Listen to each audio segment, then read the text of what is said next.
다시는 안 돼요. 다시는 이미 있어요. 이거 갑자기 그러지마요. 아셨죠? 자, 그러면 꼭 구분하실 게 일반 사업소득의 결손금과 부동산 임대업 또 사업소득에 속한다고 했었잖아요. 이 둘의 여러분들 의미가 좀 달라요. 결손금을 할 때. 그래서 해보면 뭐냐면 결론부터 말씀드리면 일반 사업소득의 결손금 있잖아요. 일반 사업소득의 결손금이나 이월 결손금은 다른 소득에서 메꿀 수가 있어요. 예를 들면 해볼게요. 자, 일반 소득. 자, 단기에 예를 들어 볼까요? 일반 사업소득에서 결손금이 마이너스 300원이 발생을 한 거예요. 적자가.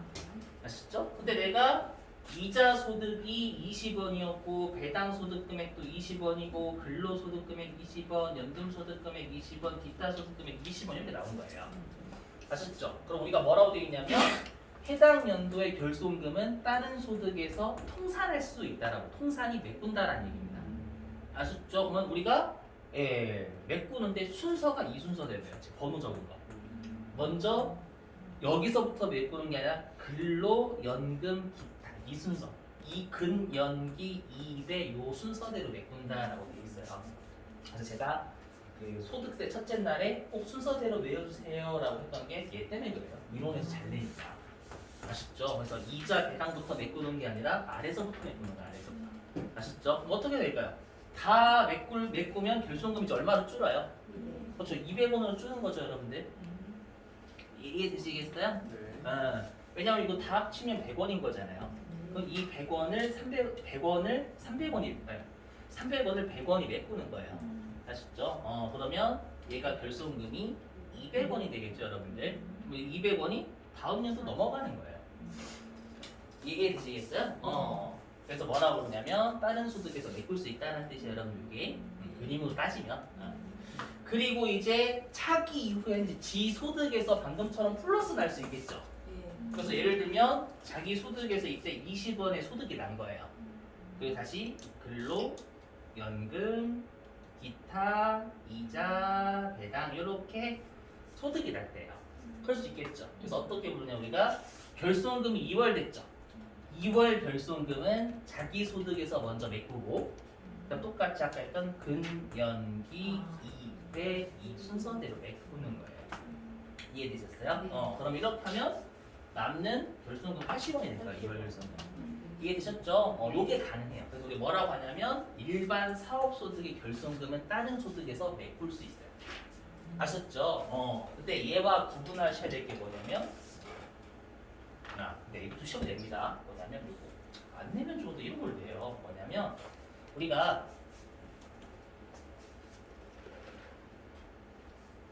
경과 규정인데요. 2008년 있죠. 2008년 이전에 발생한 결손금 있잖아요. 얘는 5년간만 이월이 돼요. 그래서 예를 들면 내가 이거는 듣고 버리셔도 돼요. 2008년에 결손금이 100원 있었대요. 근데 내가 오늘 21년이죠? 2021년도에 120원의 소득이 났대. 그러면 얘는 5년간 2월 되니까 2013년도까지밖에 이월이 안 돼요. 여기서 못 빼는 거예요. 너무 기간이 짧잖아요. 무슨 말인지 이해되시겠어요? 네. 이렇게. 그리고 여기 있죠. 2020년도부터 발생한 건 15년간 2월 된다라고 되어 있잖아요. 그럼 이 말은 뭐냐면 얘가 만약에 2020년도에 결손금이 100원이 발생했다라고 하면 2035년도까지의 소득에서 뺄 수가 있다는 뜻이에요. 무슨 말인지 이해되시겠어요? 그럼 여기에 사이가 비죠. 그러면 2009년도부터 2019년도까지는 얘는 10년간 2월 된다라고 했는데 거기까지는 안 될 거예요. 짜증 났을 거고 좀 어쩐지 외우셔야 돼. 시험에 내니까.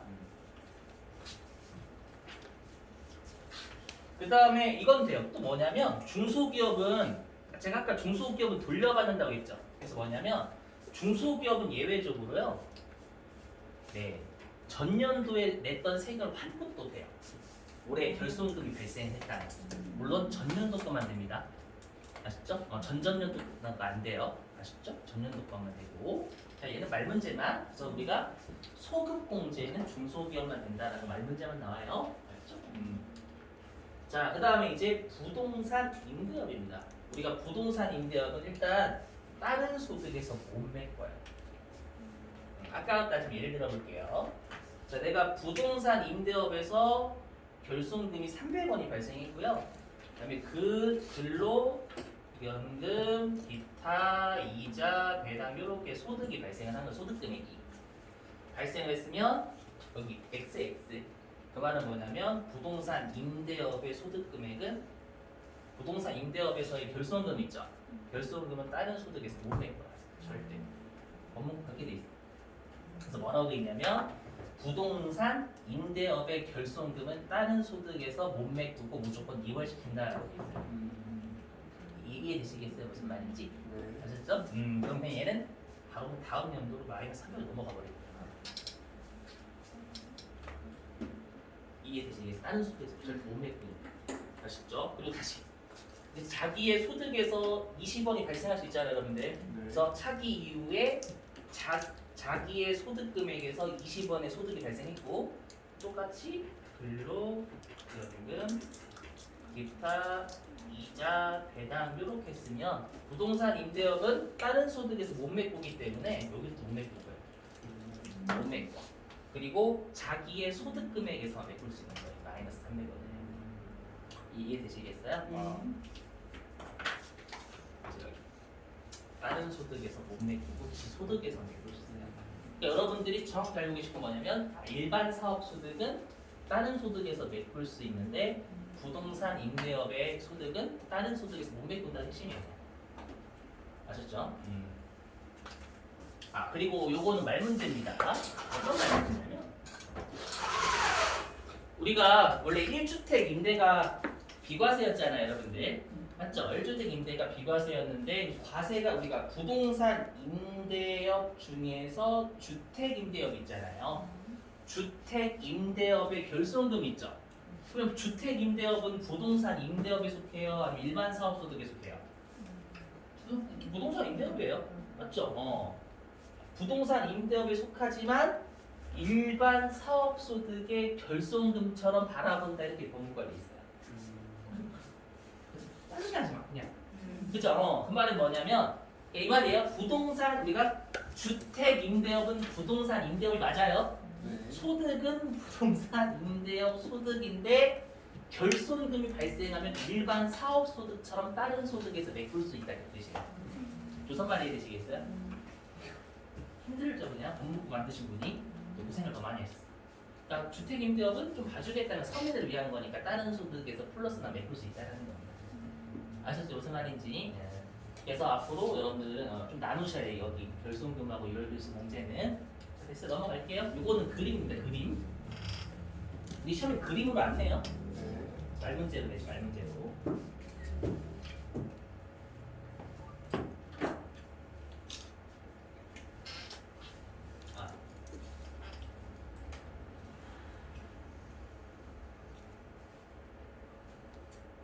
요거의 말문제 뭐냐면 여기 있죠? 일반 사업에서 발생한 결손금 있잖아요. 결손금 여기 있죠. 근, 연, 기, 배 순서대로 그죠? 외우셔야 돼. 이걸 바꿔서 내 막. 아시죠? 막 이런 장난도 아니고 맨날. 순서대로 공제하고 공제 후 남은 결손금은 다음 과세 기간으로 이월시킨다라고 있고 부동산 임대업의 결손금은 다른 소득에서 못 메꾸고 무조건 다음 연도 2월만 시키는 거예요. 이해되시겠어요? 아까 그림을 말로 띄운 겁니다. 오케이? 그 다음에 2월 결손금 문제. 여기 일반 사업에서 발생한 2월 결손금이 이제 지 소득에서 이제 플러스 날 수 있잖아요.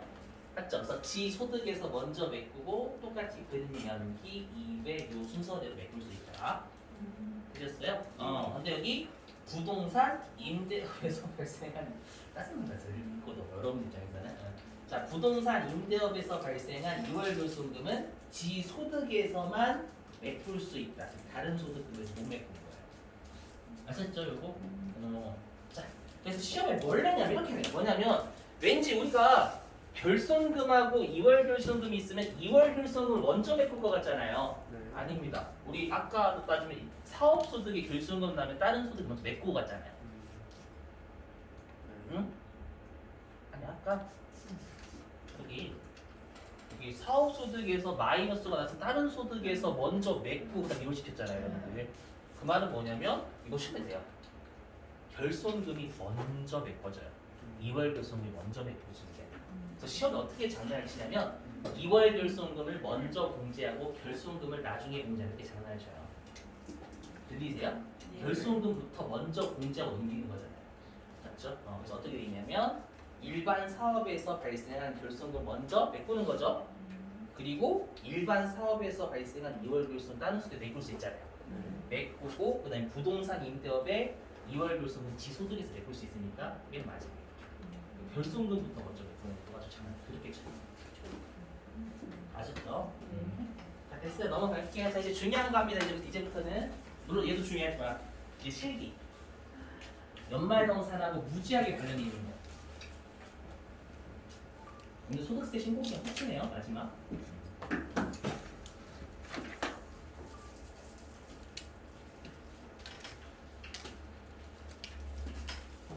자 중요한 거예요. 많이 중요하다. 자 보이시죠? 요거 연말정산하고 관련 있어요. 많이 중요합니다, 여러분들.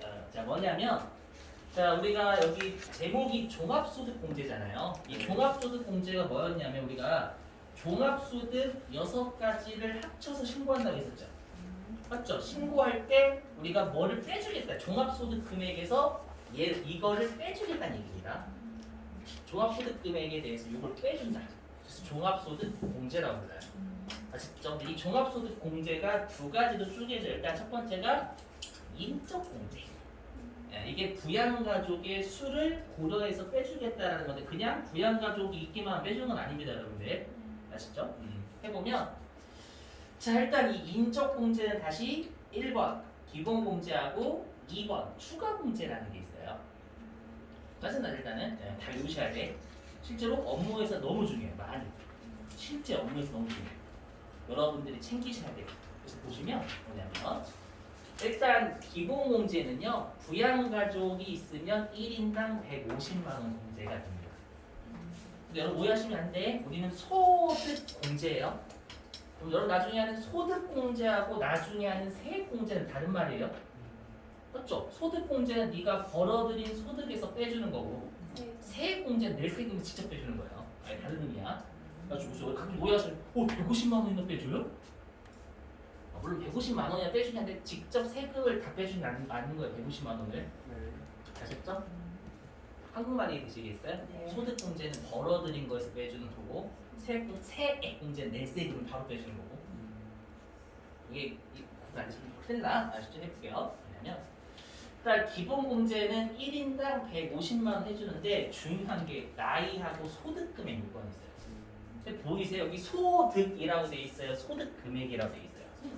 맞아요. 소득 금액이라고 돼 있어요. 여러분들 같은 말 아니에요? 소득하고 소득 금액은 다르지. 소득은 내가 벌어들인 거 전체. 소득 금액은 신고해야 될 금액이에요. 다르다. 그럼 아까 했던 내가 일용직 근로소득자인데 내 아버지가 일용직 근로자예요. 연봉이 100억이야. 장난 아니죠? 연봉이 100억이 아버지가 일용직이 난리 나는 거. 지게차 혼자서 운전하시는데 막. 맞죠? 해볼게 그냥. 그럼 그 아버지는 소득은 100억이죠. 소득은 소득 금액은 얼마? 빵. 그럼 그 아버지는 공제 대상이에요. 그래, 그러니까 이거 외우셔야지. 이걸 잘 낸다니까 딱 봐도. 절대 소득이가 외우시면 안 돼. 소득 금액, 신고할 금액 이렇게 안 해주시면 지을 때는 파트가 많아요. 웬만하면. 아셨죠? 진짜 여러분들 이게 중요하다니까? 아셨죠? 해볼게요. 자 일단은 본인 앞으로 제가 본인이라고 하면서 나예요. 아셨죠? 본인 해서 납니다 나. 나니까 무조건 빼줘요. 그러니까 그 말은 뭐냐면 본인 공제는 연령하고 소득금액 안 따집니다. 나니까 빼준다 이렇게 생각하시면 되니까. 아셨죠? 그래서 아무리 부양가족이 없더라도 최소 150만 원 빼요. 나니까 나는 있을 거 아니에요. 맞죠? 그래서 여기까지 할게요. 자, 그 다음에 배우자 공제는요. 요건 좀 외워주셔야 100만 원 보이시죠? 네. 일단 배우자는 나이를 안 따집니다. 근데 이걸 어떻게 생각하시면 되냐면 본인 항상 납니다. 나의 도움이 없으면 생활할 수 없는 부양가족을 빼준다고 생각하면 돼요. 아시죠? 그러니까 나이 요건. 나의 도움 없이는 생활할 수 없는 나이를 빼주겠다라는 거고, 아셨죠? 일단 그렇게 생각하시면 됩니다. 근데 중요한 게 여기 소득 금액이 100만 원 이하예요. 외우셔야 돼요. 해볼게요. 떼어볼게요. 여기. 소득세는 막 표정이 일그러지죠? 다 이래 다 표야. 보시면 어떻게 돼 있냐면 여기 잘 보셔야 돼요. 중요합니다. 네. 자, 100만 원 따실 때는요, 우리 종합소득 금액이 6가지 소득 금액 더한 거였잖아요. 네. 얘만 가지고 하는 게 아니라 퇴직소득하고 양도소득 금액까지 다 더해요. 8가지 소득 금액을 인정합니다. 아셨죠? 좀 중요해요. 소득 금액은 6가지가 8가지 다 합쳐요. 그게 100만 원 이하여야 됩니다. 외우셔야 되겠죠? 반드시 외우셔야 돼요. 반드시. 너무 중요해요. 오늘 하는 거의 핵심이다. 2교시 핵심, 2교시. 얘는 연말정산하고도 관련성이 너무 심해요. 근데 마찬가지로 분리과세 소득과 비과세 소득은 신고할 소득 금액을 안 부르잖아요. 얘는 포함시키면 안 되는 거예요, 여러분들. 너무 중요하겠죠? 자, 근데 얘도 요건이 있어요. 뭐냐면 제가 아까 총급이 500만 원이 되게 중요하다고 했었잖아요. 뭐냐면 내가 근로소득만 있대요. 근로소득만? 근데 근로자란 얘기예요. 근로소득만 있으면 총 급여가 500만 원 이하면 소득금액 요건을 충족한 것으로 보는데 이런 사람이 어디 있어? 아시죠? 근로소득만 있으면 총 급여가 500만 원 이하면 소득금액 만족하는 걸로 봐요. 왜냐하면 제가 왜 이런 말 하냐면 원래는 8가지 소득금액의 합계액이 100만 원 이하인 거잖아요, 여러분들. 여기 100만 원 이하인데 근로소득만 있으면 총급여 500만 원 이하잖아요. 아까 우리 그 배우셨어요? 아까 배웠죠? 500만 원까지는 70%를 비용을 빼준다고. 맞죠? 그러면 근로소득 금액으로 한 사람은 100만 원이나 150만 원이에요. 그러니까 근로소득만 있으면 근로소득 금액 150만 원 이하면 문제 대상 부양가족이 되는 거예요. 아셨죠? 둘 중에 하나만 만족하면 돼요. 둘 다 만족하는 게 아니라. 아셨죠? 근데 여기 문구가 근로소득만이잖아요. 그러면 근로소득과 다른 소득이 같이 있을 때는 이때는 8가지 소득금액 100만 원 요건을 따지는 거예요. 한국말 이해되시겠어요? 네. 아셨죠? 그러니까 8가지 소득금액 100만 원 이하가 원칙이 돼. 그러니까 근로소득만 있으면 총급여 500만 원 이하면 무조건 만족한다, 소득금액을. 이렇게 외우셔야 되고, 아까 했지만 시험 잘 내요, 여러분들. 진짜요. 좀 있어. 자, 그래서 일단은 여기 부양가족 공제부터 볼게요. 부양가족 공제는요, 누구도 되냐면 배우자의 부양가족도 됩니다. 아시죠? 물론 중복은 안 돼요. 예를 들면 시아버지네, 시아버지. 그럼 시아버지는 어떻게 돼? 남편이 공제받으면 여러분 못 받는 거예요.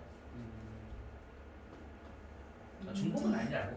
아시죠? 누구 한 명이 받아요, 누구 한 명이. 일단은. 그래서 여기 부양가족 공제는 일단 배우자의 부양가족도 들어와요. 네. 아시죠? 근데 여기 기본 공제는 부양가족의 나이와 소득금액의 원칙을 다 따집니다. 아셨죠? 해보면. 자, 일단 직계존속은 나를 기준으로 위일까요? 아래일까요? 직계존속. 그렇죠. 위입니다. 위로 2칸까지입니다. 2칸까지. 그럼 나를 기준으로 한 칸이면 아버지, 어머니, 시아버지, 시어머니, 장인, 장모님. 두 칸이면 할아버지, 할머니. 맞죠? 여기까지.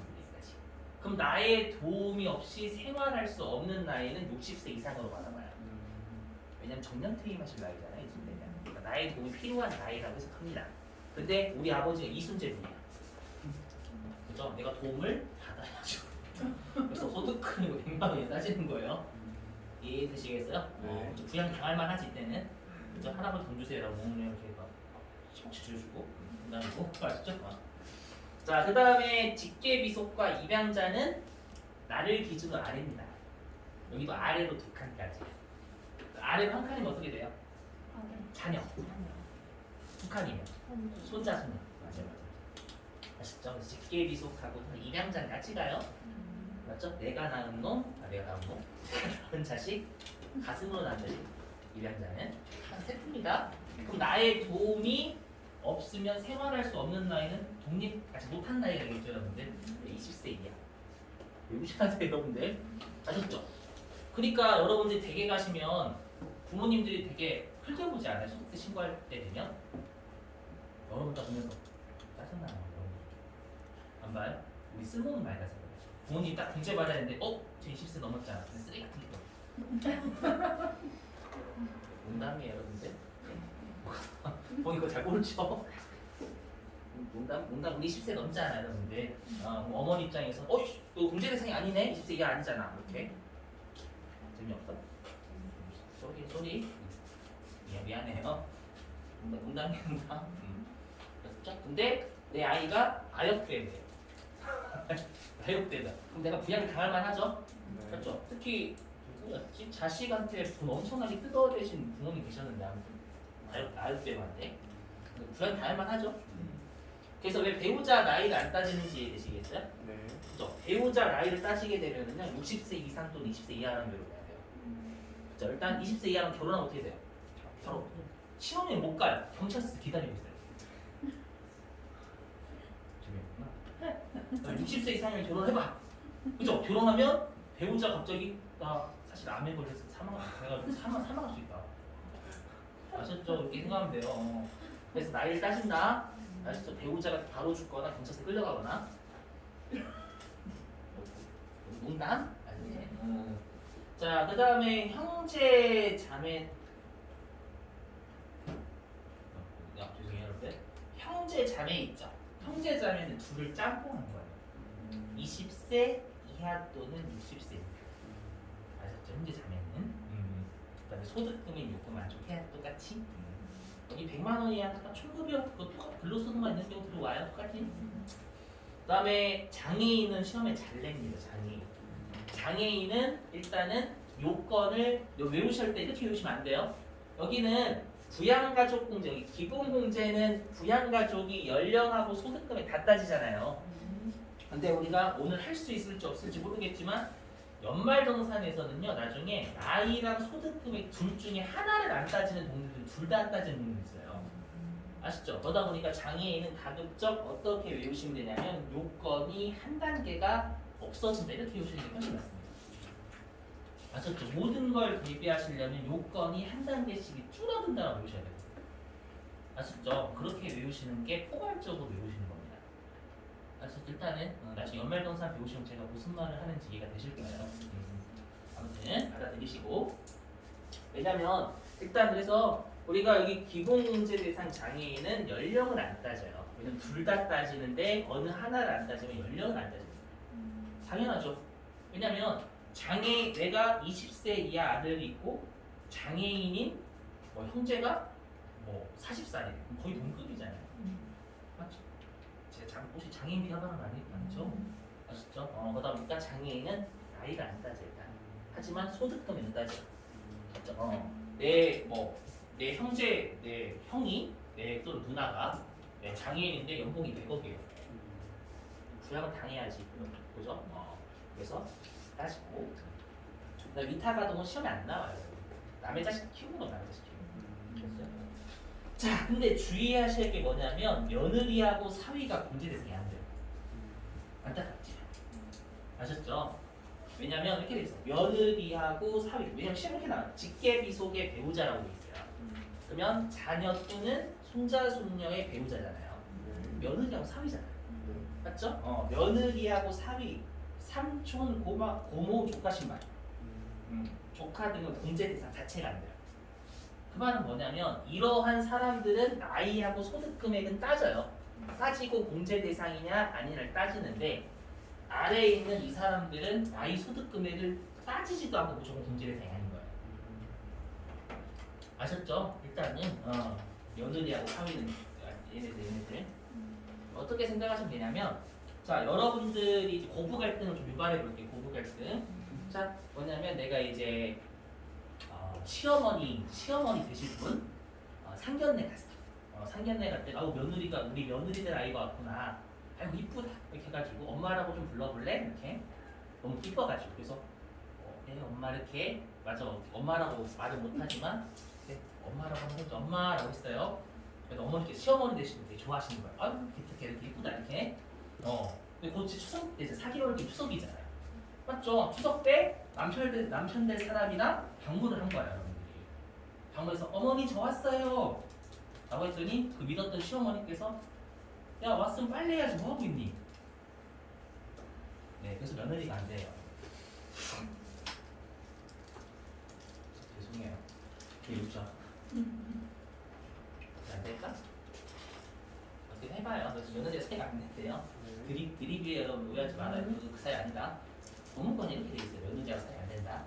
아셨죠? 근데 며느리하고 사위가 될 때가 있어요. 뭐냐면 직계비속이 장애인이 일단. 아시죠? 자녀나 손자 손녀가 장애인이고 며느리하고 사위까지 장애인인 거예요. 아셨죠? 그때만큼은 며느리하고 사위도 문제 대상이 되는데. 아셨죠? 무슨 말인지. 그 다음에 두 번째 점은 별로 중요하지 않아요. 뭐냐면은 우리 부모님 중에 한 분이 돌아가셨어. 아셨죠? 그래서 재혼을 하신 거야. 그럼 재혼하시면 새어머니나 새아버지 있을 거 아니에요? 맞나? 새엄마, 새아버지를 부양해도 괜찮다는 얘기예요. 문제 대상이 된다. 그 뜻입니다. 아셨죠? 무슨 말 딱 보이시죠? 자 넘어갈게요. 많이 중요해요. 여러분들. 꼭 외우셔야 돼.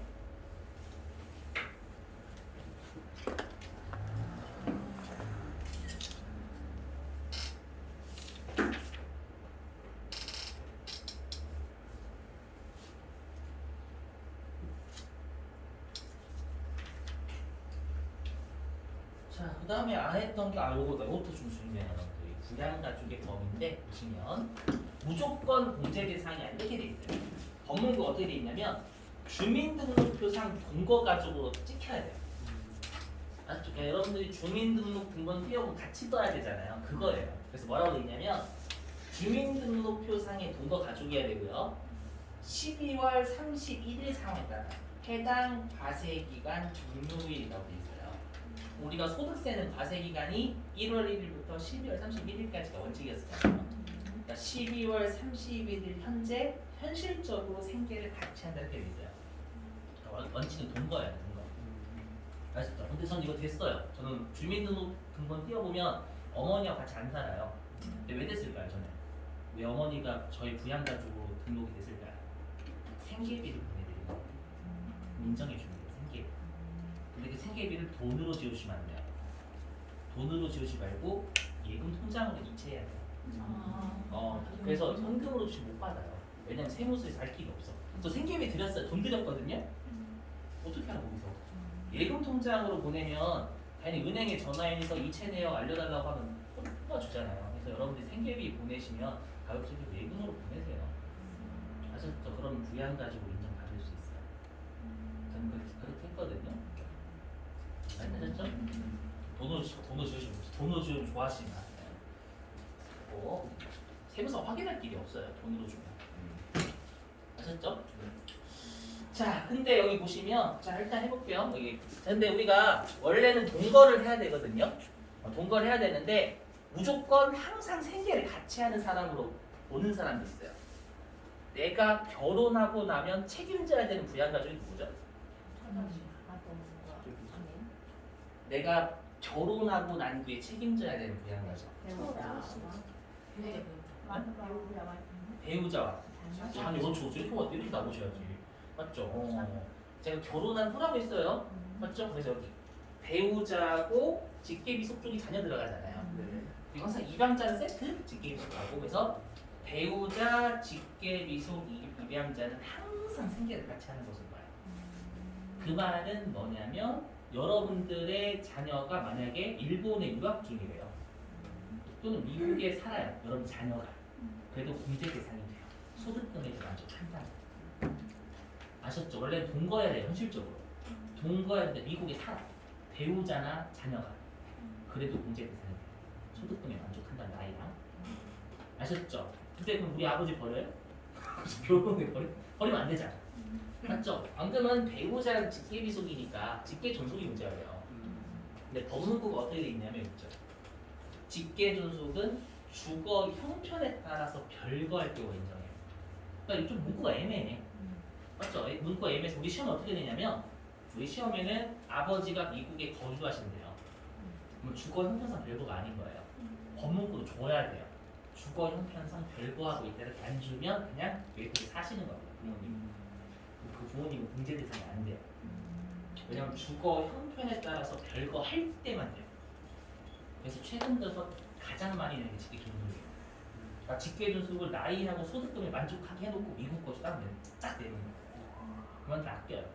근데 최근에 잘 안 낚여요. 그래서 미국 거주라고 하면 그게 배우자랑 직계 비속이면 생계 같이 하는 거니까 일단은 만족하는 거고 직계 비속은 안 돼요. 아셨죠? 좀 외워주시길. 자, 동그라미에서 한번 무시하세요. 나머지 부양 가지고 여러 가지 요건 고려하겠다라고 되어 있습니다. 자, 넘어갈게요.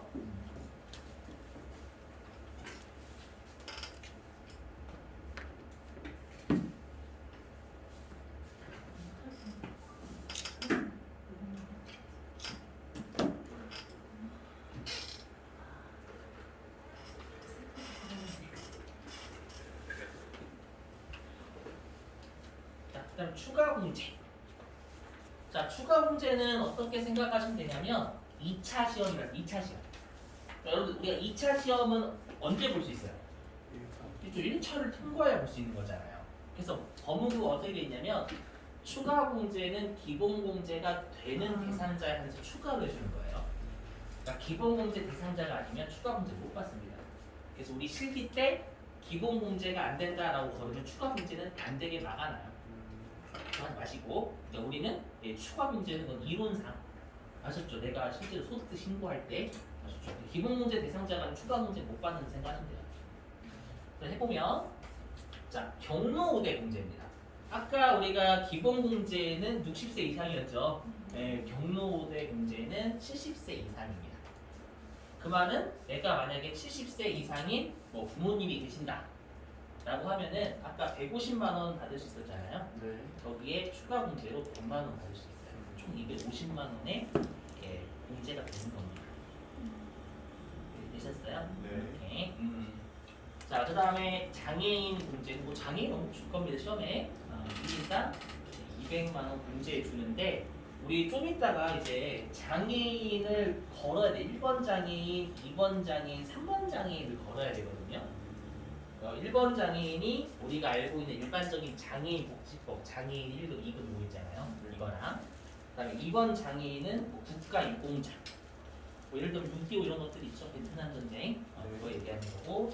3번은 중증 환자, 이거 시험이 좋아요. 그러니까 장애인을 좀 번호를 구분해서 걸어야 된다는 걸 알고 계시고.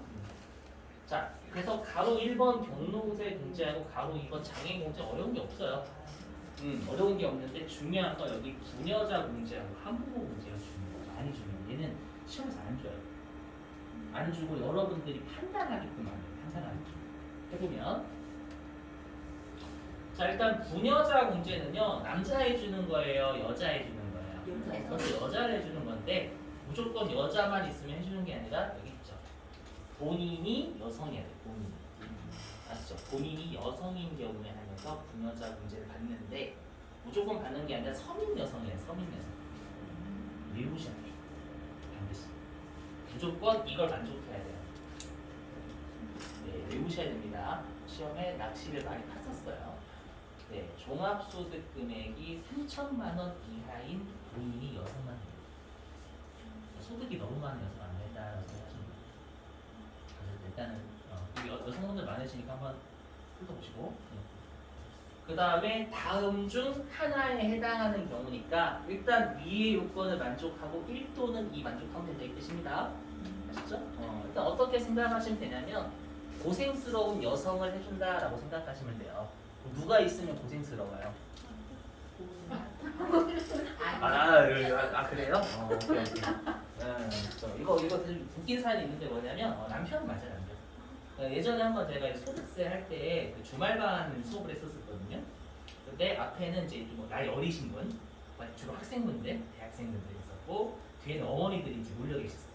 그래서 제가 가리고 자, 힘든 여성이 누굴까요? 라고 했더니 여기 학생들 자녀예요 이렇게. 자녀 그죠? 자녀가 있었는데 뒤에 분들은 남편이에요. 그 정답. 저 남편이 있으면 힘들대. 정답이에요. 어떻게 하실 때? 아셨죠? 그저 다 큰 애기라 다 큰 애기. 얘기가 쑥스러워하셔서 남편 맞습니다. 네, 그래서 남편이 있는 여성인 경우 일단은 그리고 그 남편은 소득 안 따지고 돼요. 괜찮아요. 이때만 돼.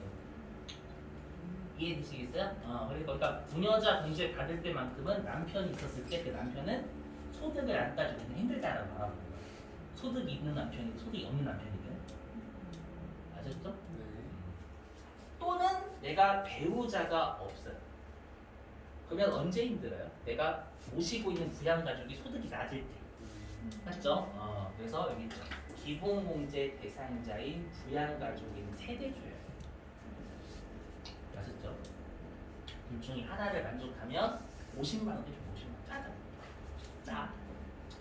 국이 짜긴 한데 50만 원 받아야죠. 그죠? 자, 그 다음에 한부모 공제입니다. 한부모 공제는 공제 앞에 한부모 있잖아요. 여기 한부모에서 여러분들이 유출을 하시는 거예요. 일단 부모가 한 명이에요. 누가 없는 거예요? 또 배우자가 없는 거예요. 우리나라는 부모가 되려면 2명이 있어야 되거든요. 물론 일부 다처제인 경우 3명도 있겠지만 우리는 2명이니까. 그래서 일단 배우자가 없는 자야 돼요. 그래서 중요한 게 뭐냐면 한부모는 남자도 돼요. 배우자가 없는 자라고 돼 있지 배우자가 없는 여성이라고 안 돼 있어요, 여러분들. 근데 여러분들이 시험에서 여자만 나왔다면 남자 나왔다 하면은 부녀자 안 되잖아. 제끼 이렇게 된다는 거예요. 그래서 잘 좋아요. 출제 감독관이 남자를 돼요. 근데 여러분들이 부녀자가 아니네 패스 이렇게 된다는 거예요. 근데 한부모 공제는 배우자가 없는 자라고 되어 있으니까 남자도 돼요. 호래비. 근데 여기 부모니까 기본공제 대상자인 직계에 비해서 자녀가 있습니다. 그래서 여러분들 중요한 게 뭐냐면 여기 있죠. 한부모 공제하고요. 부녀자 공제가 중복이 될 때가 있어요. 뭐냐면 내가 여성이에요. 내가 여성이 일단 종합소득금이 3천만 원 이하 만족한다 가정할게요. 내가 여성인데 배우자가 없어요. 근데 기본공제 대상인 자녀가 있는 거예요. 그럼 부녀자 공제 걸리죠? 사실 여기도 걸려요. 내가 배우자가 없는 여성이야. 근데 기본공제 대상자인 자녀가 있는 거잖아요. 이럴 경우에는 여성인 경우는 부녀자 공제도 걸리고 한부모 공제도 걸려버려요. 아시죠? 근데 여기 보시면 한부모 공제는 100만 원이잖아요. 뭐가 금액이 커요? 한부모가 크기 때문에 이때는 한부모 공제죠. 그 말은 뭐냐면 한부모 공제가 우선이에요. 그러니까 여러분들이 자꾸 여성이든 뭐가 나오면 저는 부녀자 공제를 먼저 봐요. 항상. 조심하세요. 한부모가 우선이에요. 한부모가. 그래서 한부모, 그 배우자가 없는지를 먼저 보셔야 돼요. 항상. 그걸 보시고 그게 배우자가 있으면 일단 남자면 한부모 공제 안 되니까 패스고 여성이면 이제 부녀자 공제 따지셔야 되는 거예요. 이해되셨어요? 그래서 꼭 한부모 공제를 먼저 따지는 습관 기르셔야 돼요. 시험에 최근 들어서 많이 냈어요. 한부모 공제는 실제로 장난이에요. 꼭 외우시길. 잘 됐어요? 됐습니다. 여러분들. 넘어가고 이제 하나 남았어. 하나? 요가하고 쉴게요.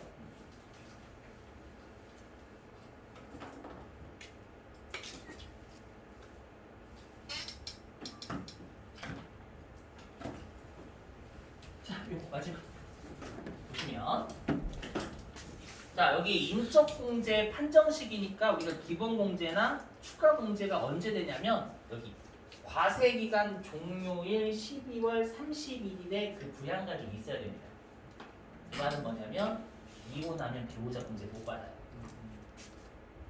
왜냐면 이혼하면 12월 31일에 배우자가 없는 거잖아요, 여러분들. 맞죠? 그래서 어떻게 해야 돼요? 공제 받아 먹으려면 야 1월이라 이혼해 이렇게. 그런 방법이 재미없죠? 그래서 이런 것도 하면 이혼 시기를 여러분 잘 알 수가 있어요. 여러분들 농담이에요, 농담. 배우자가 소득이 높으면 안 되잖아 어차피. 그죠? 근데 반대로 얘기하면 한부모 공제는 적용이 될 수 있어요. 왜냐하면 이혼하면 배우자가 없는 걸로 말하고 있잖아요. 없으니까 내가 기본공제 대상 부양가지고 직계비속이 있으면 한국어 만들 수가 있는 거예요. 아셨죠? 이건 네, 딱 한 번 낸 적이 있긴 해요. 아시죠? 자, 근데 만약에 12월 31일 상황에 따르는데 12월 31일 전에 사망을 해버린 거야. 그럼 공제 대상이 되냐 안 되냐죠. 사망했으니까. 근데 법문구가 어떻게 되냐면 사망일 전일의 상황에 의하여 판정한다 이렇게 돼 있어요. 그 말은 뭐예요? 사망하기 전날에는 살았어요, 죽었어요? 살았어요. 살았으면 공제 대상이 될 수 있다. 법문구가 그렇게 돼 있어요. 그래서 도중에 사망했더라고 하더라도 여러분들이 없어 이게 아니야. 있어요. 그렇죠? 사망하기 전날에 살아 있었잖아요. 그러니까 공제 대상이 돼요. 올해는. 내년도부터 안 되는 거예요. 아셨죠? 또는 장애가 치유가 장애인에서 비장애인이 된 거예요. 올해. 그럼 뭐라고 되냐? 마찬가지. 치유되기 전날의 상황이니까 그때 장애인인 거예요. 그럼 장애인 공제 대상이 되는 거예요. 다음 연도부터 안 되는 거예요. 아셨죠? 이것도 이해되시겠어요? 사망하고 치유됐다라고 나오면 사망 안 했네? 장애인이 아직까지 이렇게 생각하셔야 되고 아시죠? 자 됐고 동그라미 2번은 뭐냐면 나이가 하루라도 있으면 공제 대상이 된다는 뜻이에요. 예를 들면 내 자녀가 12월 31일에 20 몇 세라고 할까요? 우리 부모님이 1월 1일 올해 1월 1일 날 딱 60세였어요. 60세. 1월 1일 날 60세. 60세 누구? 1월 1일 날 내 자녀가 20세하고 11개월 30일. 그러니까 11개월 30일. 그러면 이제 1월 2일서부터는 이제 21세가 되는 거잖아요. 그죠? 그럼 1월 1일 날 20세였던 시기가 있었죠. 그건 공제 대상이 돼요, 올해. 얘네는 반대면 그 뜻이에요. 이거 신경 쓰시면 하루라도 나이 요건 걸치면 된다는 얘기입니다. 아주 좀 신경 쓰지 마세요, 여러분들. 자, 됐습니다, 여러분들. 자, 바로 실기 좀 하죠. 찍어주실 분들 좀 찍어주시고.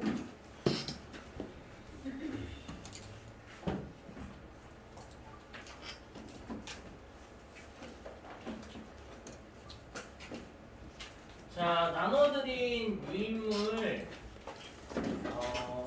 몇 페이지냐면 2페이지예요. 금요일날 나눠드렸던 거 있죠.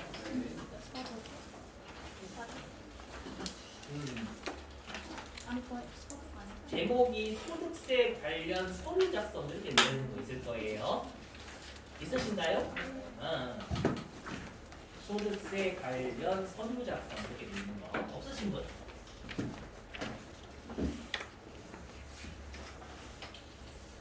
자, 2페이지인데요. 거기 유형일 사원 등록 메뉴라고 있죠, 여러분들. 우리 2페이지에 있는 작성 방법은 그 기본사항 입력했던 거 있죠. 생산직인가 이런 거 거는 거 있었잖아요. 그거는 우리가 저번에 했으니까 넘어갈게요. 지금부터 하는 건 몇 페이지냐면 3페이지입니다. 3페이지.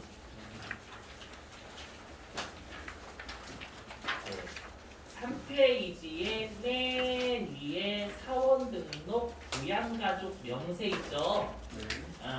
이게 거기 있죠. 인적 공제를 입력하는 메뉴입니다. 지금 했던 기본 공제하고 추가 공제가 되는지 안 되는지 여기서 입력을 해요. 아셨죠? 자, 그러면 오른쪽 가지고 한 4페이지 가지고 실제 같이 해보고 쉬었다가 이제 여러분들한테 맡겨볼게요. 문제 하나를. 자, 일단은 4페이지고요. 회사는 2004번으로 좀 들어가 주세요. 2004번. 주식회사 청천.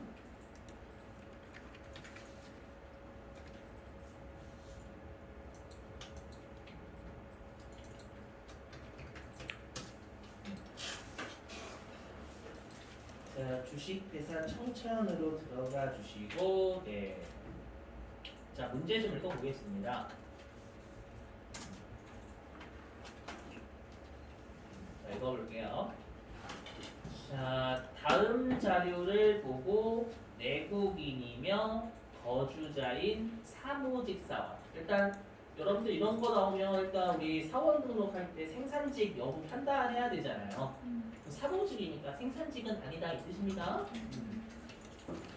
자, 사무직 사원 한반도.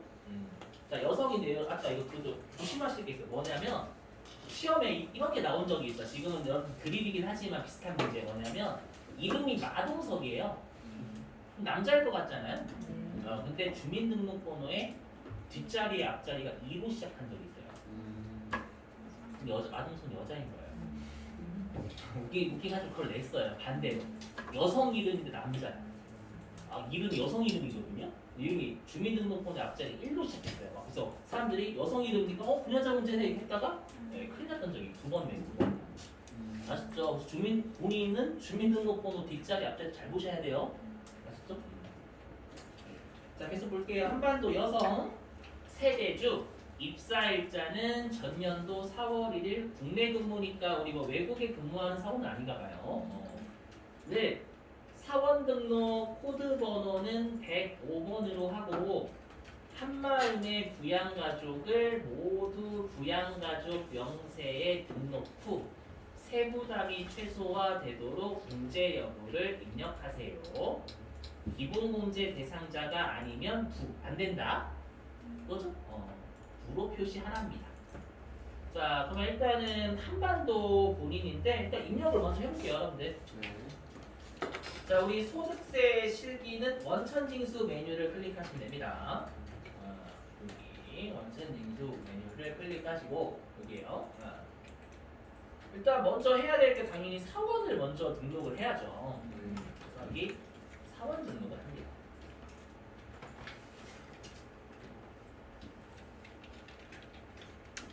문제 사원 등록하라고 했으니까. 네. 그러면 여기에서 우리가 거기 한반도를 105번으로 하라고 했나요? 네. 그죠? 여기서 105번 하면 되겠죠. 사원부터 먼저. 네. 저 등록돼 등록되어 있어요? 등록되어 있으신 분.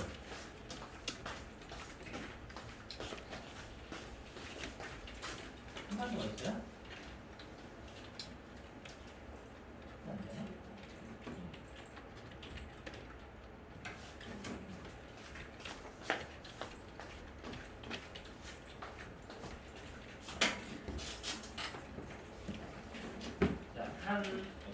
일단 4번 105번 한반도. 그리고 여러분들 주민등록번호는 하이픈 안 넣으셔야 나이를 컴퓨터가 검색을 합니다. 혹시 하이픈 넣으시는 분들이 계시 하이픈 넣지 마세요. 한반도 주민번호 여기 74 시작하는 거 있죠? 74 06 30 24 34 57. 그리고 여러분들 이 사례 연습은요 여태까지 시험에 나왔던 걸 제가 다 때려 박은 거예요. 그 말은 뭐냐면 실제 이렇게 부양가족을 미친 듯이 내진 않아요. 아셨죠? 오해하지 마시고. 자, 입사일자가 2020년 4월 21일. 자, 그럼 우리 여기 기본사항에서 꼭 체크하셔야 될 게 세 가지였죠. 어떻게 세 가지였냐면 외국에 근로하니? 시험에 나온 적은 없습니다만 그 다음에 생산직이니? 그 다음에 퇴사했다면 반드시 걸어야 될 게 여기 퇴사일자 이렇게 세 가지를 여러분들이 조심하시면 돼요. 나머지는 뭐 내국인, 한국에 거주하겠지 당연히 거주자, 뭐 주민등록번호니까 여러분들이 꼭 확인하실 건 7번, 10번, 16번 세 가지입니다. 근데 우리 지금 문제에서 국내 근무니까 7번 해당 없고요. 그 다음에 사무직이니까 생산직 아니고요. 맞죠? 그럼 중독 회사하는 사람 아니에요. 그렇죠? 그러면 우리가 입력할 세 가지는 없기 때문에 넘어가시면 됩니다. 나머지는 체크 대상 아닙니다. 아셨죠? 자, 그럼 우리가 기본사항 입력했고 이제 해야 될 게 여기 부양가족 명세예요. 요게 이제 인적공제 입력하는 겁니다. 인적공제. 자, 클릭하시면 자, 여기 입력하시는 건 어떻게 하시면 되냐면 여기 여러분들 보시면 한반도 옆에 연말관계 빵번이라고 하죠. 0번. 이건 몇 번으로 검색하시면 되냐면 몇 번으로 검색하시면 돼요. 번호는 어떻게 보시면 되냐면 중간에 당구장은 아니구나. 당부장이네. 당부장 표시되어 있고 여기에 나와 어떤 관계인지가 번호가 있어요. 보이시죠, 여러분들? 이 번호로 직접 클릭하시면 됩니다. 번호 누르시면 돼요. 아셨죠? 자, 근데 우리가 일단 먼저 하셔야 될 게 본인이 부녀자 이런 거 되는지 봐야 되겠죠. 또 가끔 질문하시는 분들이 계셔서 근데 추가 문제는 중복도 돼요. 아시죠? 만약 우리 아버지가 70세 이상이고 장애인이시다라고 하면 경로대 장애인 다 되시는 거예요.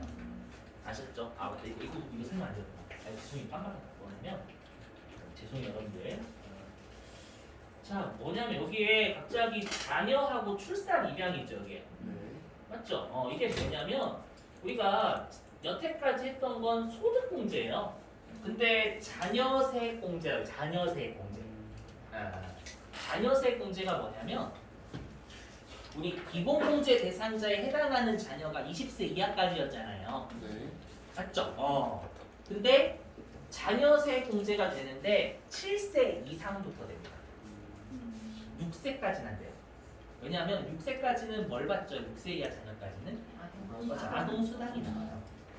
맞죠? 아동수당도 나오는데 자녀세액공제까지 받으면 껌 먹고 알 먹고 도랑치고 가재를 잡죠. 껌은 주지만 알은 안 된다는 거예요. 아셨죠? 그 말은 뭐냐면 나중에 여러분 여기에 보시면 우리 실기할 때요 여기에 자녀의 동그라미가 쳐져 있는 자녀도 있고 동그라미가 안 쳐져 있는 자녀도 있을 거란 말이에요.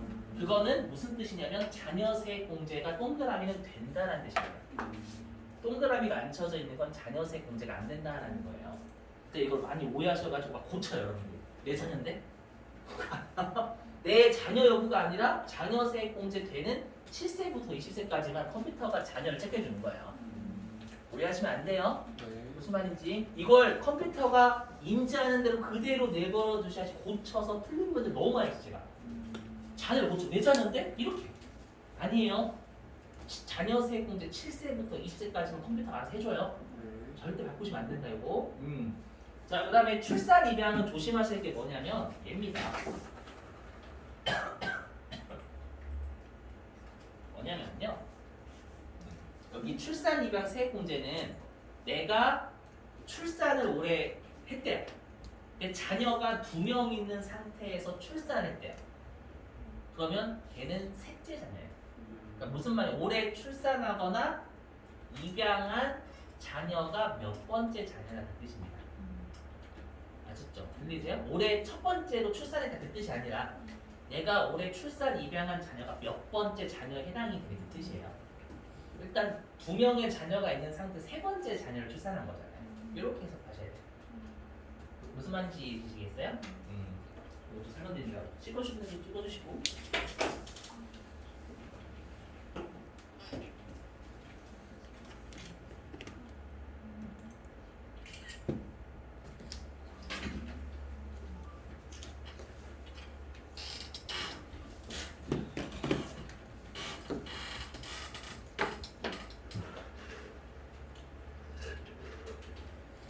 그러면 일단은 한반도 볼게요. 일단 여러분들이 여성 나왔으니까 분명히 부녀자부터 먼저 보신단 말이에요. 절대 그러면 안 돼요. 한부모부터 먼저 보셔야 돼요. 여성이라도. 아시죠? 한부모는 무조건 챙기셔야 돼요. 일단 한부모면 누가 없어야 돼? 한 부모니까. 신랑이 맞죠? 신랑이 없어도 신랑이 없어도 되고 그렇죠? 배우자가 없어야 돼. 배우자가. 맞죠? 배우자가 있어요? 없어요? 있어요. 있어요. 사망했잖아요. 네, 없어요. 사망 있어요. 있어요. 아까 뭐라고 했었어요, 여러분들? 사망하기 전날의 상황에 따른다라고 했었잖아요. 또 사망하기 전날의 상황에 따른다라고 했었잖아요, 아까. 사망하기 전날은 3월 2일이잖아요. 3월 2일 날에는 살아 있는 거예요, 근데 배우자가 있는 겁니다. 죽었잖아. 이게 아니라 아까 사망하거나 장애가 치유되면 전날의 상황에 따른다 이거니까 3월 2일날 상황에 따라서 배우자 판정하게 될 뜻이에요. 한국말 이해되시겠어요? 당일 연도에 하루라도 살았으면 해당이 되는 거예요. 하루라도 살았으면? 사람이 어, 1월 2일날 사망했다고 해도 네, 이거 물론 그거 맞는 거도 맞는 말이죠. 이건 이해되시겠어요? 무슨 말인지? 배우자가 있는 겁니다. 이거 시험에 냈던 거예요. 제가 만든 게 아니라. 더럽지만 아직도 알고 계셔야 돼. 그럼 일단 배우자가 있으니까 공제는 못 받습니다. 한부모 공제는요. 아셨죠? 그럼 일단 부녀자 공제는 될 수 있는지 판단해야 되겠죠. 네. 일단 요건이 아까 얼마? 그렇죠? 그 3천만 원이 종합소득금액 6가지 소득금액이 3천만 원 이하야 돼요. 네. 그때 보니까 여성인데 비고란의 연간 총 급여액이 2,900만 원이라고 돼 있잖아요. 네. 그럼 총 급여액은 비용을 빼기 전이에요, 뺀 후예요? 빼기 전. 그렇죠, 빼기 전이에요. 근데 우리가 소득금액은 네. 비용 뺀 후입니다. 그럼 비용 빼기 전이 2,900이니까 비용 뺀 후인 소득금액은 더 낮겠죠. 네. 이해되세요? 무슨 말인지요? 그래서 시험에서는 어정쩡하게 안 주고요. 아예 안 걸리거나 아예 걸려버리거나 애매하게 절대 쉽지 않습니다. 총급하고 7천만 원 이렇게 됩니다. 7천만 원이건 아니면 2천 얼마가 그렇게 그냥 딱 걸리겠네요. 아셨죠, 여러분들? 네. 자, 그럼 일단은 소득금액 만족하죠? 본인이 여성이고. 그다음 배우자가 아까 있었잖아요, 여러분들. 그리고 배우자는 소득 안 따져, 여러분들. 네, 물론 부녀자 공제할 때 배우자 소득 안 따진다는 얘기예요. 네. 그래서 부녀자 공제가 됩니다. 그러면 해당欄의 마우스 왼쪽을 클릭하시고 부녀자나 한부모 이런 쪽에 맞죠? 클릭을 하시고 이렇게 화면이 뜰 거예요. 부여. 당연히 여에 체크해야 되겠죠, 여러분들. 네. 그렇죠? 그래서 여. 아니면 동그라미가 걸리는 게 공제 대상이다라고 거신 겁니다. 되셨어요? 그리고 뭐 본인이 70세 이상이면 경로우대도 되는 거예요. 수적 중복 다 됩니다. 추가 공제는. 자, 넘어가고 위탁 관계는 채점 대상 아닙니다. 시간 남으시면 더 돼요. 대신 난 시간 너무 남아도 할 게 없다.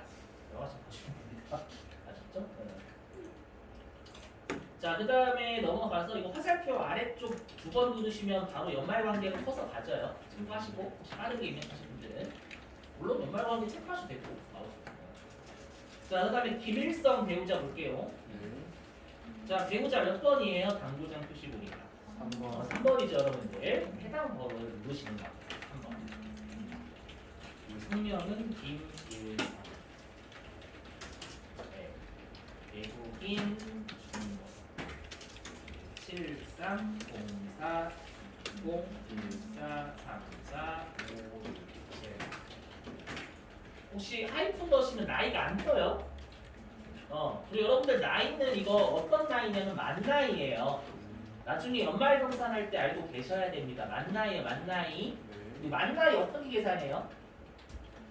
올해 연도에서 출생연도 빼시면 돼요. 올 21년도에서 아시죠? 출생연도 빼시면 나와요. 그걸 왜 말씀드리냐면 연말 정산하고 엮어서 출제를 은근 많이 해요. 아셨죠? 자, 그러면 여기 좀 조심하실 게 지금 기본공제 이렇게 배우자라고 뜨죠? 네. 이것도 마찬가지입니다. 배우자예요가 아니라 배우자 공제 대상이 되는 게 배우자입니다. 배우자인데 공제 대상이 안 되면 부로 거셔야 되는 거예요. 이해되셨죠? 무슨 말인지? 그럼 일단 볼게요. 비고란 보면 되겠죠? 배우자는 나이 안 따지니까 무시하시고. 자, 비고란에 보니까 총 급여가 200만 원이고요. 양도소득 금액이 30만 원인 배우자가 있네요. 네. 소득 금액 만족할까요? 만족 못할까요? 만족해요. 응? 만족해요. 만족. 만족해요. 해요? 네. 어떻게 하셨대? 총급여 200만 원이다고요? 지금 다른 소득도 같이 있는데? 양도소득 금액도 있는데? 뭐 근로소득만 있는 게 아닙니다, 여러분들. 네. 근로소득은 150이고. 일단은 여러분 총급여 200만 원 이하면 얼마가 공제가 돼요? 70. 70%까지는 빼줄 수 있으니까 근로소득 금액으로는 얼마예요? 60. 그것도 60만 원. 거기에 양도소득 금액 30만 원 더하면 90만 원에서 100만 원 이하가 되는 겁니다, 여러분들. 네. 이해되시겠어요? 그래서 아까 그 70%를 내보셔야 돼요. 최근 들어서 이렇게 출제를 하거든요. 아셨죠? 만약에 얘가 총급여 300만 원이면 안 돼요. 네. 맞죠? 얘가 만약에 총급여 300만 원에 양도소득 금액 30만 원 있으면 안 됩니다. 아셨죠? 좀 주의하시고. 그래서 배우자 공제 대상이 맞습니다. 이거. 이거 주의하시고. 자, 그다음에 유진핑 시모. 시모면 1번이죠. 소득 아니구나. 2번이구나. 배우자의 직계존속이죠. 네. 맞죠? 2번. 유진핑 외국인 주민번호 49 0730 2445 678.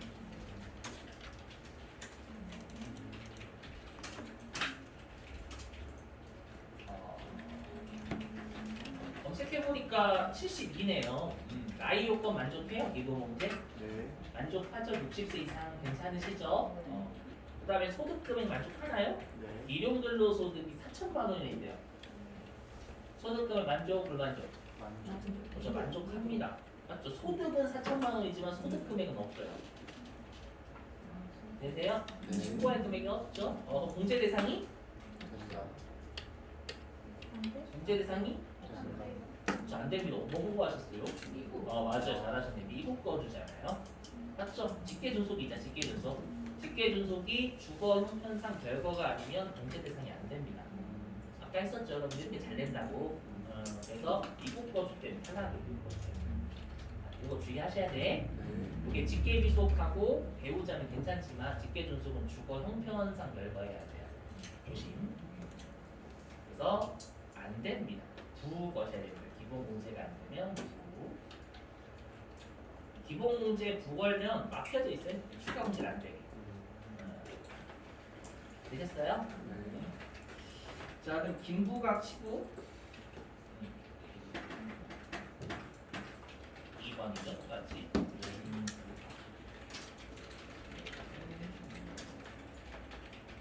8, 6, 1, 2, 3, 4, 5, 6, 7. 자, 일단 나이 요건을 만족을 하시네요. 네.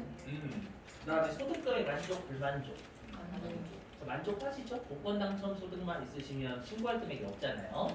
만족하시고 공부도 하고 계시니까 괜찮죠? 그러면 이분은 60세 이상 공제 대상이고 컴퓨터가 알아서 경로 우대를 걸어주네요. 70세 이상이시니까 경로 우대 문제도 되겠죠. 그리고 장애인 제가 클릭해봤더니 여기 장애인 꼭 나눠서 거실 혹시라도 장애인 뜨면은 1번, 2번, 3번 장애인 그렇죠? 자, 그 다음에 한국인 구역 한국인 소득자의 직계존속이네요. 그죠? 한국인 외국인 주민번호 70 지금 여러분들이 신경 쓰실 건 주민번호 입력하는 게 핵심이 아니라요. 공제 대상이 되는 게 핵심이에요. 네. 아셨죠? 주민번호 틀리는 건 이건 실력이 아니라 실수죠, 실수. 자, 일단 한국인 64세니까 만족하시죠? 60세 이상. 그다음에 소득금액 만족, 불만족. 만족이요? 아니죠. 만족 안 되는데. 왜 안 되냐면 사업 소득이 총 수익 금액이 500만 원에 필요 경비가 350만 원이면 사업 소득 금액이 얼마란 얘기예요? 150인 거예요. 안 되죠. 우리 아까 근로소득 금액만 150만 원 이하였잖아요. 근로소득 금액만 있었거든요. 그러니까 근로소득 아니면 나머지가 100만 원 올 거면 여러분들 아셨죠? 주의하시고 그래서 안 돼요. 9. 자, 그 다음에 이방카보 트럼프 재선할 줄 알고 걸었는데 그다음에 이방카 6409 26 23 85 092 이분은 일단 60세가 안 되죠. 네. 그러니까 나이 탈락. 그 다음에 소득 금액은 만족, 불만족. 만족.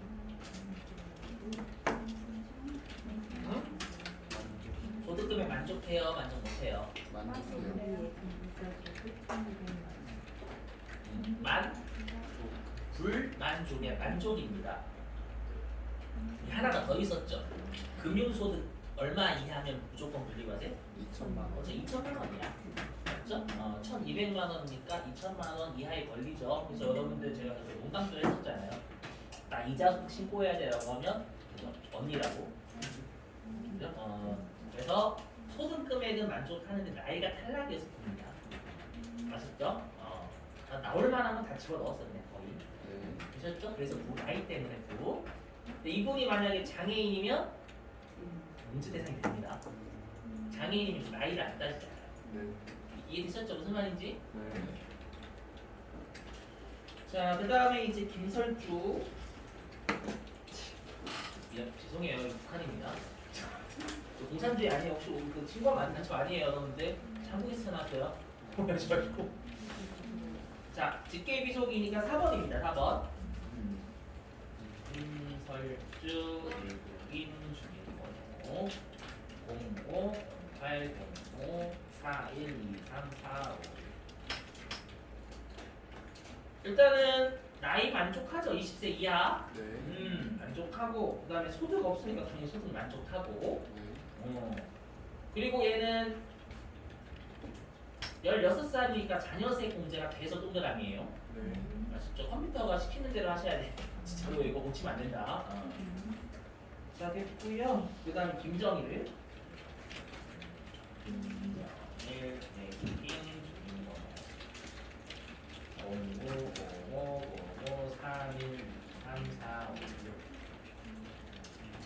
일단 김정일도 12살이니까 나이 요거 괜찮고 소득 없으니까 괜찮고 그다음에 7세 이상이니까 자녀세 금지 제로 잘 돼 있고 넘어가면 되죠? 네. 그 다음에 김정은 내국인 주민번호 2105 3123 주민번호는 너무 짜증나가지고 자 일단은 20세 이하죠? 네. 그죠? 그리고 자녀의 체크가 안 돼 있네요. 자녀 체크 해야 돼요, 말아야 돼요? 그렇죠, 안 돼요. 영세면은 아동수당 받잖아요, 아동수당. 네. 맞죠? 자녀세 공제 안 돼요, 이거. 여기다 체크하시면 난리 나는 거예요, 이거. 아셨죠? 감점이에요, 감점. 그다음에 몇째 거라요, 몇째? 맞아요, 셋째입니다, 셋째. 왜냐면 올해 출산 입양한 자녀가 세 번째 자녀인 거잖아요. 그렇죠? 셋째를 거셔야 됩니다, 이제. 혹시나 내가 타자가 느린 분들은 주민번호 신경 쓰지 마시고 공제 대상 여부 판단하시면 돼요. 네. 좀 혹여라도 내가 타자 못 다룬다, 타자 열중하시는 주민등록번호를 열중하시는 건 쓸모없는 거예요, 쓸모없는 거. 여기서는. 첫째랑 한글로 치는 거예요? 예? 첫째로. 아니요. 눌러보세요. 여기 출산이잖아. 눌러보시면 첫째, 둘째, 셋째 떠요. 그것이. 자, 마지막 한 따정 언니. 자, 언니면 형제자매니까 6번입니다. 그리고 여기도 나와 있네요, 여러분들. 여기 자녀세 공제는 7세 이상 받을 수 있다 이렇게 여기 나와 있어요. 자, 한 다정 내국인 주민번호 710112243458. 일단 언니가 좀 애매한 나이죠. 그죠? 20세 이하도 아니고 60세 이상도 안 되니까 나이는 탈락. 네. 소득금에 만족하나요? 아니. 네. 만족하죠. 딱 100만 원 이하에 걸리죠. 네. 괜찮고. 근데 나이가 안 되니까 탈락일 것 같았는데 장애인이잖아요, 여러분들. 네. 장애인 안 걸려요. 예? 장애인이 안 걸려요. 장애인이 안 걸려요? 왜안 걸려? 5번 누르시면 되는데. 여기 장애인이 5번이 있어요. 장애인이니까 이제 나이 요건을 안 따지잖아요. 그러면 나이 요건 만족하고 이렇게 하시면 돼요. 소득 금액 만족합. 장애인 거시면 되겠죠? 응? 밑에 있어 5번. 장애인. 그리고 장애인의 1번 이렇게 적혀져 있잖아요. 여기 1번 장애인이라는 뜻이고 문제에서 언급된 대로 장애인을 고치시거나 내버려 두시면 돼요. 아셨죠? 그거 문제에서 그거 1번이라고 제가 적어놨었을 거예요. 근데 장애인이 똥이라는 거 아니요. 1. 어떤 장애인인지 체크하나요? 그리고 여러분들 조심하셔야 될 게 여기 부양가족에 여기 세대주 부분에 세대주로 세팅이 돼 있어요. 근데 혹여라도 세대원이라고 출제를 할 때가 있거든요. 할 수가 있어요. 혹여라도 낸 적은 없지만 옛날 옛적에 냈었는데 그래서 혹시라도 문제에서 세대원이다 내가 세대원이다라고 하면 여기 세대주 1번 클릭하시면 네, 여기 세대주인지 세대원인지도 거는 거 있으니까 참고적으로 알아두시고 아셨죠? 네. 자 됐어요. 자 10분 쉬었다가요 우리 3시 55분에 여러분들한테 한 문제 우리 교재에 있는 거 맡겨볼 거예요. 지금 한 게 여태까지 출제되던 무형 다예요. 다 때려 박았어요. 이렇게 세게 나오진 않아요. 다 출제하진 않지만 네. 나올 만한 유형을 다 집어 넣은 거예요 그냥. 시험에는 가족 한 6명 정도밖에 안 돼요. 자 쉬죠.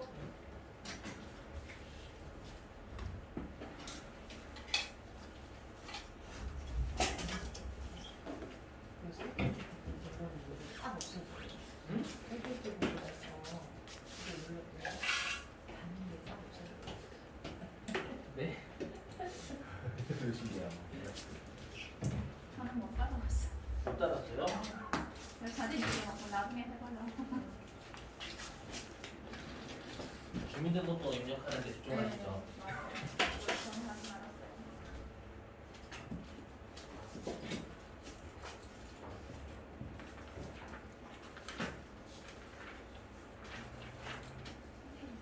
주인공은 틀리면 틀리게 돼요.